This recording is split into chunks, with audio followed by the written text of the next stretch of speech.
पृथ्वी, संज्ञा, शत्रुपा तथा रति नाम की 16 दिव्य दिवांगनाएं, देव कन्याएं, नाग कन्याएं और मुनि कन्याएं वहां पधारी और भगवान शिव से हास्य विनोद करने लगी। सरस्वती बोली, भगवान शिव, अब तो आपने चंद्रमुखी पार्वती को पत्नी रूप में प्राप्त कर लिया है। अब इनके चंद्रमुख को देख देख कर अपने हृदय को शीतल करो। लक्ष्मी जी बोली, हे देवों के देव, अब लज्जा किस लिए? अपनी प्राण वल्लभा पत्नी को अपने हृदय से लगाओ, जिसके बिछड़ने के कारण आप दुखी होकर इधर उधर भटकते रहे। उस प्राण प्रिया के मिल जाने पर कैसी लज्जा? तो उधर सावित्री बोली, अब तो पार्वती जी को भोजन कराकर ही भोजन होगा और पार्वती को कपूर सुगंध युक्त तांबूल भी अर्पित करना होगा। तब जाह्नवी बोली कि हे त्रिलोक के स्वामी, स्वर्ण के समान सुंदर पार्वती जी के केश धोना एवं श्रृंगार करना भी आपका कर्तव्य है। इस पर शची कहने लगी कि हे सदाशिव, जिन पार्वती को पाने के लिए आप सदा आतुर थे तथा जिनके वियोग के दिन आपने विलाप कर कर बिताए हैं, आज वही पार्वती जब आपकी पत्नी बनकर आपके साथ विराजमान है, तो फिर काहे का संकोच? क्यों आप पार्वती को अपने हृदय से नहीं लगा रहे हैं? देवी अरुंधति बोली, इस सती सुंदरी को मैंने आपको दिया है, अब आप इसे अपने पास रखें और उसके सुख दुख का ख्याल करें। देवी अहिल्या बोली, भगवान, आप तो सबके ईश्वर हो, इस पूरे संसार के स्वामी हो। आपके परम ब्रह्म स्वरूप को कोई नकार नहीं सकता। आप निर्गुण निराकार हैं, परंतु आज सब देवताओं ने मिलकर आपको भी दास बना दिया। प्रभु, अब आप भी अपनी प्राण वल्लभा पार्वती के अधीन हो गए हैं। यह सुनकर वहां खड़ी तुलसी कहने लगी, आपने तो कामदेव को भस्म करके पार्वती का त्याग कर दिया था, फिर आपने क्यों आज उनसे विवाह कर लिया? इस प्रकार उन देवांगनाओं की हंसी मजाक चल रही थी और वे भगवान शिव से ऐसी ही बातें करके बीच बीच में जोर जोर से हंसती तो कभी खिलखिला कर रह जाती। इस पर स्वाहा ने कहा कि हे सदाशिव, इस प्रकार हम सबकी हंसी ठिठोली सुनकर क्रोधित मत हो जाइएगा। विवाह के समय तो कन्याएं व स्त्रियां ऐसा ही हंसी मजाक करती हैं। तब वसुंधरा ने कहा, हे देवादिदेव, आप तो भावों के ज्ञाता हैं। आप तो जानते ही हैं कि काम से पीड़ित स्त्रियां भोग के बिना प्रसन्न नहीं होती। परंतु प्रभु, अब तो पार्वती की प्रसन्नता के लिए कार्य करो। अब तो पार्वती आपकी पत्नी हो गई हैं, उन्हें खुश रखना आपका परम कर्तव्य है। इस प्रकार स्त्रियों के विनोदपूर्ण वचन सुनते हुए भगवान शिव चुप थे। परंतु जब स्त्रियां चुप न हुई और इसी प्रकार उन्हें लक्ष्य बनाकर तरह तरह की हंसी की बातें करती रहीं, तब भगवान शिव ने कहा, हे देवियों, आप लोग तो जगत की माताएं हैं।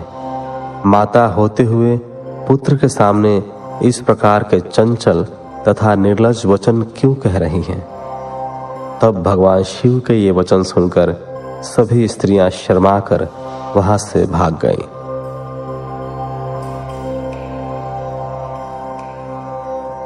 इक्यावनवां अध्याय।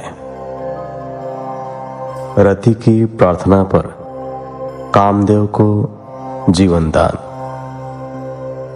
ब्रह्मा जी बोले, हे नारद जी, उस समय अनुकूल समय देखकर देवी रति भगवान शिव के निकट आकर बोली, हे दीनवत्सल भगवान शिव, आपको मैं प्रणाम करती हूँ। देवी पार्वती का पाणी ग्रहण करके आपने निश्चय ही लोकहित का कार्य किया है। देवी पार्वती को प्राण वल्लभा बनाने से आपके सौभाग्य में निश्चय ही वृद्धि हुई है। आपने तो पार्वती का वर्ण कर लिया है, परंतु भगवान, मेरे पति कामदेव की क्या गलती थी? उन्होंने तो लोक कल्याणवश सभी देवताओं की प्रार्थना मानकर आपके हृदय में पार्वती के प्रति आसक्ति पैदा करने हेतु ही काम बाणों का उपयोग किया था। उनका यह कार्य तो इस संसार को तारकासुर नामक भयानक और दुष्ट असुर से मुक्ति दिलाने के लिए प्रेरित करना था। वे तो स्वार्थ से दूर थे, फिर क्यों आपने उन्हें अपनी क्रोधाग्नि से भस्म कर दिया? हे देवादिदेव महादेव जी, हे करुणा निधान, भक्त वत्सल, अपने मन में काम को जगाकर मेरे पति कामदेव को पुनर्जीवित कर मेरे वियोग के कष्ट को दूर करें। आप तो सबकी पीड़ा जानते हैं। मेरी पीड़ा को समझकर मेरे दुख को दूर करने में मेरी मदद कीजिए। भगवान, आज जब सबके हृदय में प्रसन्नता है तो मेरा मन क्यों दुखी हो? मैं अपने पति के बिना कब तक ऐसे ही रहूं? भगवान, आप तो दीनों के दुख दूर करने वाले हैं। अब आप अपनी कही बात को सच कर दीजिए। भगवान, इस त्रिलोक में आप ही मेरे इस कष्ट और दुख को दूर कर सकते हैं।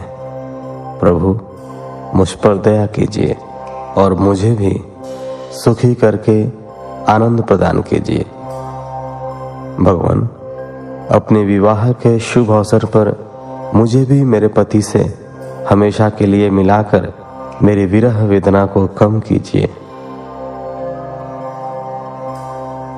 महादेव जी, मेरे पति कामदेव को जीवित कर मुझ दीन दासी को कृतार्थ कीजिए। ऐसा कहकर देवी रति ने अपने दुपट्टे की गांठ में बंधी अपने पति कामदेव के शरीर की भस्म को भगवान शिव के सामने रख दिया और जोर जोर से रोते रोते भगवान शिव शंकर से कामदेव को जीवित करने की प्रार्थना करने लगी। देवी रति को इस प्रकार रोते हुए देखकर वहां उपस्थित सरस्वती आदि देवियां भी रोने लगीं और सब भगवान शिव से कामदेव को जीवन देने की प्रार्थना करने लगी। इस प्रकार देवी रति के बार बार प्रार्थना करने और स्तुति करने पर भगवान शिव प्रसन्न हो गए और उन्होंने रति के कष्टों को दूर करने का निश्चय कर लिया। शूलपाणी भगवान शिव की अमृतमयी दिव्य दृष्टि पड़ते ही उस भस्म में से सुंदर पहले जैसा वेश और रूप धारण किए कामदेव प्रकट हुए। अपने प्रिय पति कामदेव को पहले की भांति सुंदर और स्वस्थ पाकर देवी रति की प्रसन्नता की कोई सीमा न रही। वे कामदेव को देखकर बहुत प्रसन्न हुई और उन्होंने दोनों हाथ जोड़कर भगवान शिव को नमस्कार किया और उनकी स्तुति करने लगी। दोनों पति पत्नी कामदेव और रति बार बार भगवान शिव के चरणों में गिरकर उनका धन्यवाद करके उनकी स्तुति करने लगे। उनकी इस प्रकार की गई स्तुति से प्रसन्न होकर भगवान शिव बोले, हे काम और रति, तुम्हारी इस स्तुति से मुझे बहुत प्रसन्नता हुई है। मैं बहुत प्रसन्न हूं। तुम जो चाहो मनोवांछित वस्तु मांग सकते हो। भगवान शिव के ये वचन सुनकर कामदेव को बहुत प्रसन्नता हुई।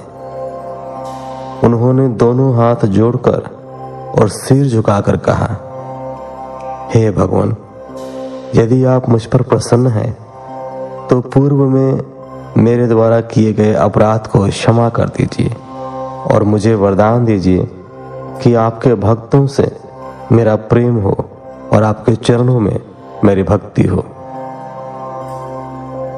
कामदेव के वचन सुनकर भगवान शंकर बहुत प्रसन्न हुए और बोले, तथास्तु, तुम जैसा चाहते हो वैसा ही होगा। मैं तुम पर प्रसन्न हूं। तुम अपने मन से भय निकाल दो। अब तुम भगवान श्री हरि विष्णु के पास जाओ। तत्पश्चात कामदेव ने भगवान शिव को नमस्कार किया और वहां से बाहर चल दिए। उन्हें जीवित देखकर सभी देवता बहुत प्रसन्न हुए और बोले कि कामदेव, आप धन्य हैं। महादेव जी ने आपको जीवन दान दे दिया। तब कामदेव को आशीर्वाद देकर विष्णु पुनः अपने स्थान पर बैठ गए। उधर भगवान शिव ने अपने पास बैठी देवी पार्वती के साथ भोजन किया और अपने हाथों से उनका मुंह मीठा किया। तत्पश्चात शैलराज की आज्ञा लेकर शिव जी पुनः जनवासे में चले गए। जनवासे में पहुंचकर शिव जी ने मुझे, विष्णु जी और वहां उपस्थित सभी मुनिगणों को प्रणाम किया। तब सब देवता शिव जी की वंदना और अर्चना करने लगे। फिर मैंने, विष्णु जी और इंद्रादि ने शिव स्तुति की। सब और भगवान शिव की जय जयकार होने लगी और मंगलमय वेद ध्वनि बजने लगी।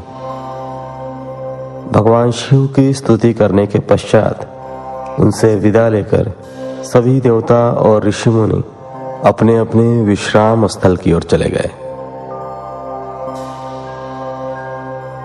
52वां अध्याय। भगवान शिव का आवास गृह में शयन। ब्रह्मा जी बोले, नारद, शैलराज हिमालय ने सभी बारातियों के भोजन की व्यवस्था करने हेतु सर्वप्रथम अपने घर के आंगन को साफ कराकर सुंदर ढंग से सजाया। तत्पश्चात गिरिराज हिमालय ने अपने पुत्रों मैनाक आदि को जनवासे में भेजकर भोजन करने हेतु सभी देवी देवताओं, साधु संतों, ऋषि मुनियों, शिवगणों, देवगणों सहित विष्णु और भक्तवत्सल भगवान शिव को भोजन के लिए आमंत्रित किया।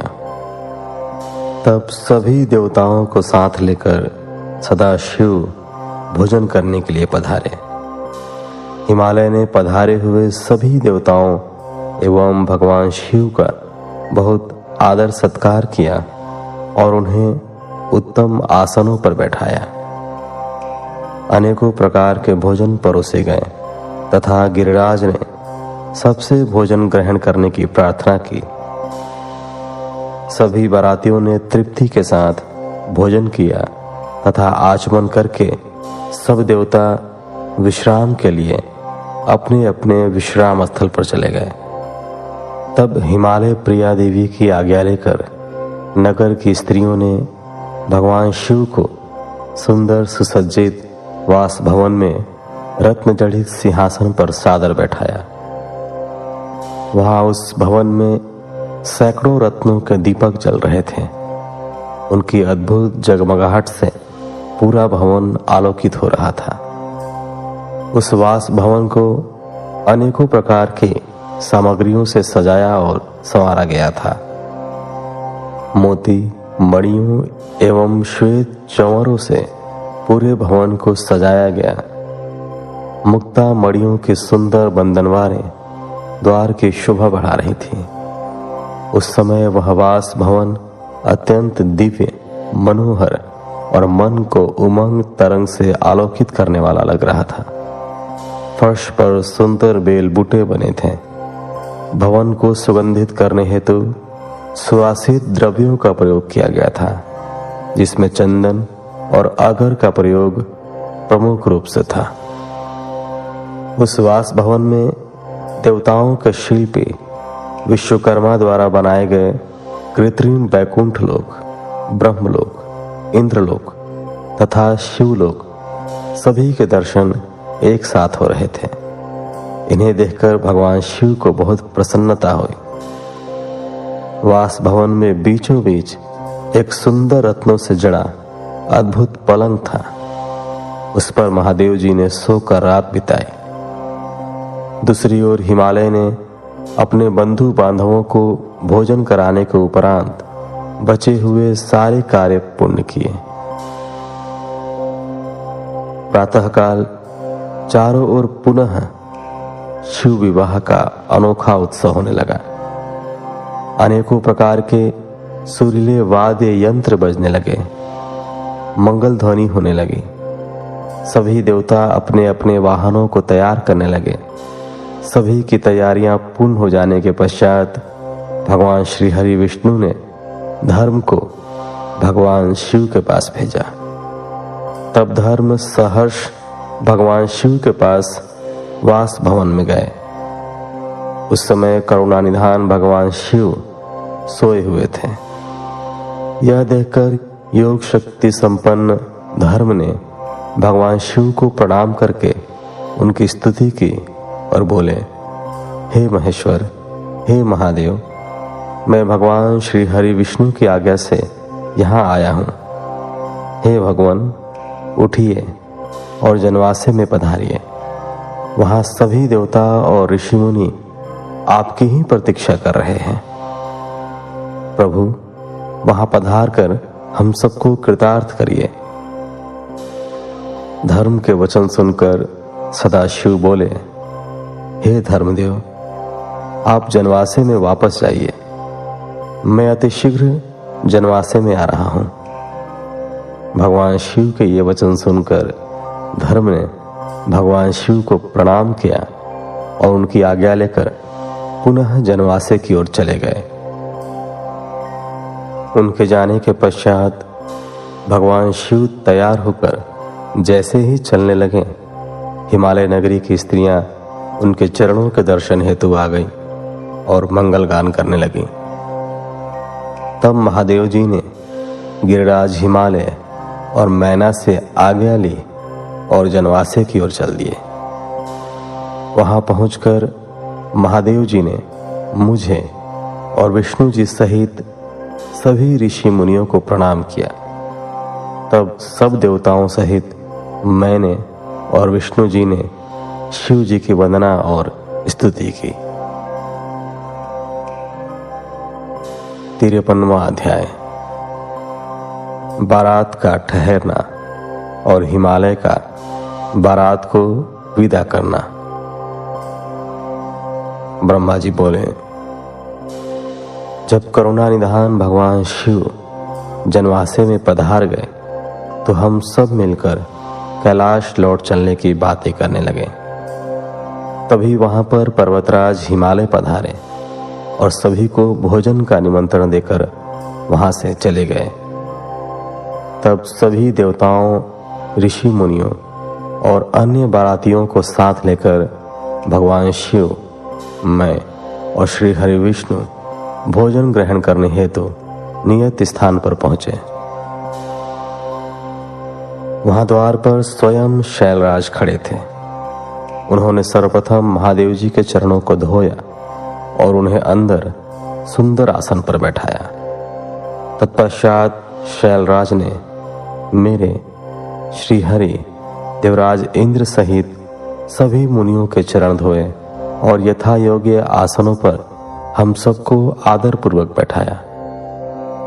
वहां शैलराज हिमालय अपने पुत्रों एवं बंधु बांधवों सहित कार्य में लगे हुए थे। उन्होंने हमारे सामने अनेक स्वादिष्ट व्यंजन परोसे और हमसे ग्रहण करने के लिए कहा। तब सभी ने आनंद पूर्वक आचमन और भोजन किया।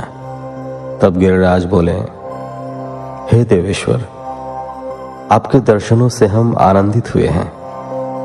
आपसे एक प्रार्थना करते हैं कि आप बारातियों के साथ कुछ दिन और निवास करें।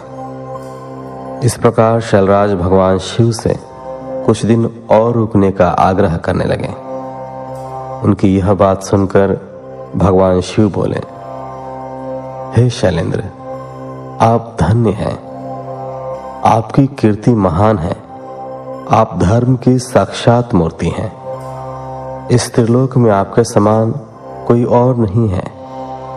तब देवताओं ने कहा, हे पर्वतराज, आपके दरवाजे पर परब्रह्म परमात्मा भगवान शिव स्वयं अपने दासों के साथ पधारे हैं और आपने उन्हें सब प्रकार से पूजकर प्रसन्न किया है।